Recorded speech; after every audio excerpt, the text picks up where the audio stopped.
When did having needs become so uncool? How did we get to a point in our society where having needs is uncool? Where being human is too much, too needy? I don't know. I don't have the answer to how we got here. I do have the answer to how are we going to get out of this mess, right? Needy is normal, right? So I'm here to say it. It's okay to have needs. It's totally okay for you to have needs. It's totally okay for you to need whatever it is that you need and for you to want whatever it is that you want. All your needs are valid. And wanting love doesn't make you needy, clingy, or desperate. I think I just want to say that again. Wanting love and wanting to be in a relationship doesn't make you clingy, needy, or desperate. It's perfectly natural for you as a human to want to be in a relationship with other people. It's perfectly natural for you to want love, to want to give love and receive love. There's nothing wrong with that. It's like we've been doing it forever, right? We've been in relationships or wanting to be in relationships forever. We're social creatures. We're social creatures. It's totally normal for us to want this stuff. But somewhere along the way, we were told that we were too much. You were told that you were too much, that your needs were too much, that you wanted too much. And so as a result of that, you have made yourself small for fear of losing what it is that you so desperately want. That's how I kind of see it, right? Your caretakers, the people growing up, your parents, your role models, whoever they are, the adults in your life when you were a kid, didn't do a great job of validating the fact that it's totally normal for you to want love. We are not robots, right? We have stories, we have expectations, we have desires, demands. We are complex. We are not robots. We have needs. And if you think about this, robots have needs too. Even robots have needs. Maintenance, energy, right? Fuel, whatever is the thing that powers the robot. A job, purpose, right? Robots have needs. So that makes it okay for you to have needs.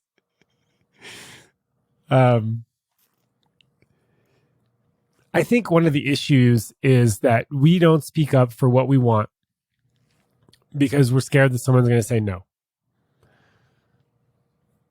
We're scared that someone's going to say, no, you're too much. You're not worthy of that. I can't give you that.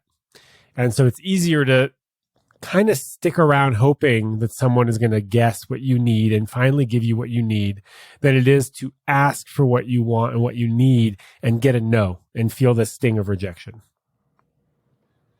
Rejection hurts. It is very, very painful.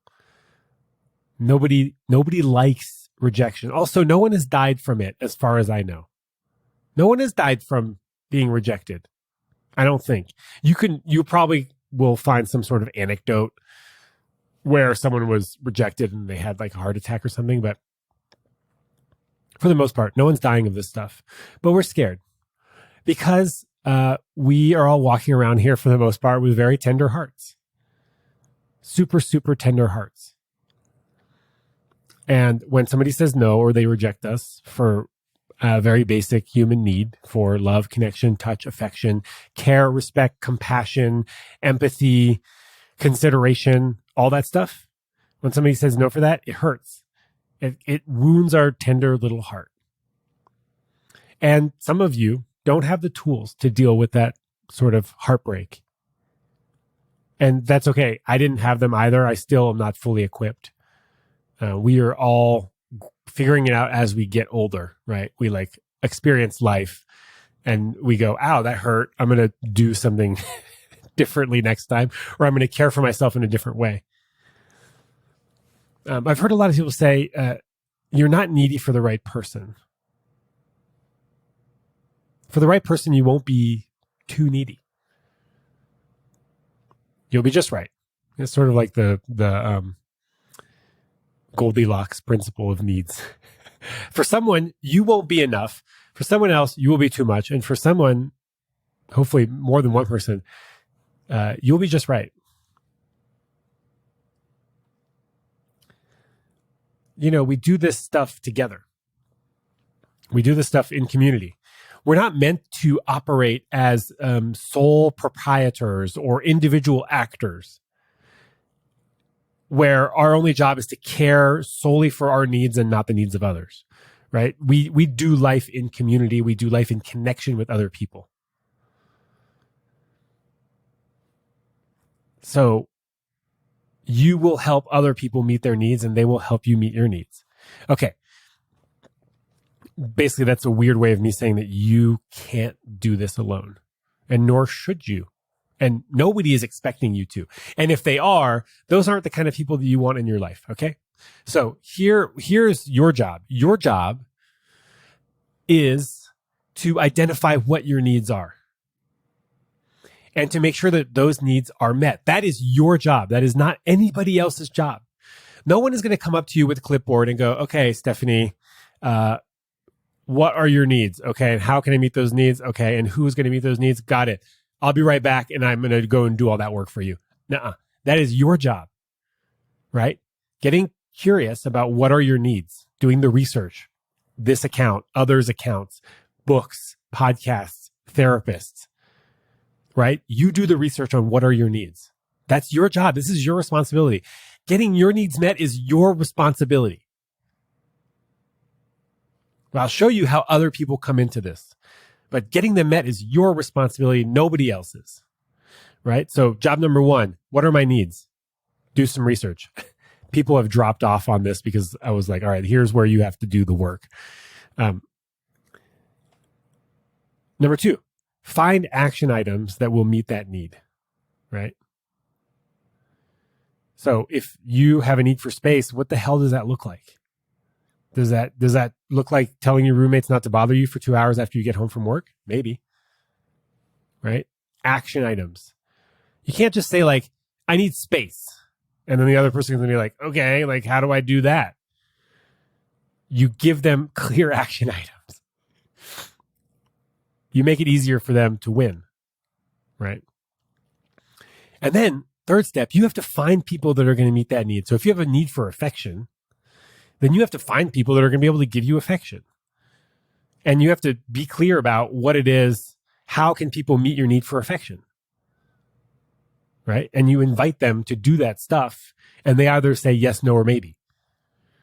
And if they say no, then you can find somebody else who can meet your need. It's nobody's job to meet your needs but yourself. One person cannot meet all of your needs. It's impossible. Meeting one's needs is a full-time job. So if you think about that, other people also have their own needs to meet.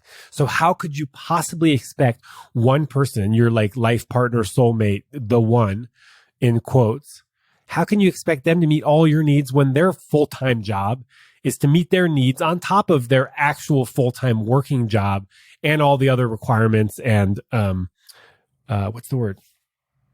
commitments that they already have? How could you expect someone to do that? You can't. You can't do that. Just like no one is expecting you to meet someone else's all of their needs. Right? We're all responsible for our piece of the pie. And if someone doesn't want to do it, that's okay. It doesn't make you too needy. It might make you too needy for that person. And caveat, it is possible to be too needy. If you take all of your needs and you dump them onto one person, then yeah, that's too much. I'm hesitant to say this is too much or not enough, but be reasonable. And here's the problem with reason is that it's subjective. One person might want you to give them all of your needs and they are quite possibly struggling with codependence, where they benefit from being able to meet all of your needs, right? So that to me doesn't sound healthy. But what's reasonable is subjective. So you being needy is also kind of subjective. That said, it's all your job. What I do is I find a variety of people who can meet my needs. So I'm not ever dependent on one person, right? I have a therapist, I have family, I have friends, I have loved ones. There are a lot of people. I have activity partners. I have acquaintances. There's people that I like to go out to dinner with. Like there's my romantic relationship. There's all these different people, right? It literally takes a village to help you meet all of your needs. So needy is normal. You are a human being. You're not a robot. Even robots have needs. You have way more than a robot for sure. And my invitation to you is to just like kind of, to like sit with and get comfortable about this idea that it's okay to have needs, whatever they are. It's okay for you to have needs, and it's okay for people not to be able to meet those needs. It really, really is. Just like it's okay for you not to be able to meet somebody else's needs, right? You could be in a relationship with someone where it's over and you are no longer able to provide the safety and the physical affection and the space holding that relationship requires. That's totally okay. Right? So okay for you to no longer be available to somebody else. Friends, family, relationship, whatever. Just like it's okay for others to feel that way about you. My name is Sean Galanos, and this is The Love Drive. Have a beautiful week.